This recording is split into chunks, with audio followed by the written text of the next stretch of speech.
لعبة البايسك بيلوتا بدأت بعفوية وتسلية، إلا أنها انتشرت شيئا فشيئا لتأخذ حيزا واسع بين دول العالم، ومن ضمنها العراق الذي بدأ يضم عددا من اللاعبين، مكونا انطلاقة جيدة فيها لتبدأ رحلتهم بعالم هذه اللعبة التي أضيفت مع بقية الألعاب الحديثة التكوين. وصلتنا هذه اللعبة عن طريق رئيس الاتحاد الهندي الأستاذ محمد إقبال ورئيس الاتحاد الآسيوي.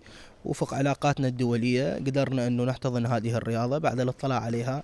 رياضة الباسكت بلوتا من الرياضيات المسجلة في اللجنة الأولمبية والمعتمدة أيضا، وقريبا إن شاء الله ستشارك في أولمبياد لوس أنجلوس 2028.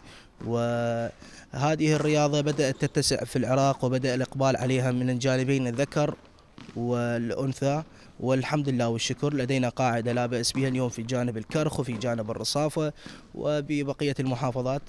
يسعى الاتحاد إن شاء الله إلى تطوير هذه الرياضة إلى أبعد مستوى، لكون العراق أيضا هو البلد المؤسس للاتحاد العربي، وعن طريق العراق بدأت تدخل إلى الدول العربية البقية. لاعبو هذه الرياضة يتعمقون بالحصص التدريبية من أجل أن يكونوا ذات عود قوي يمتاز بالصلابة وبخبرات تفتح لهم باب المشاركات الخارجية التي لا بد من أن يكونوا متسلحين بجميع مفاهيمها وقواعدها، لتكون كراتهم التي تضرب على الحائط بأيديهم ناجحة بكل المقاييس. إن شاء الله عازمين لاعبين المنتخب العراقي على تحقيق أفضل نتائج بهاي البطولة آسيا، وإن شاء الله اللاعبين بصراحة احنا داخلين فترة إعداد صار لنا أكثر من شهر ومستعدين لهاي البطولة آسيا، وإن شاء الله الأمور طيبة يعني، واللاعبين متحمسين لها الرياضة، وها رياضة بسيطة حلوة. إن شاء الله نقوم بإنجاز كبير، ناخذ الميدالية الذهبية ببطولة إيران، وقادمين إلى إنجازات أخرى. جاي نعد لبطولة آسيا المقامة في إيران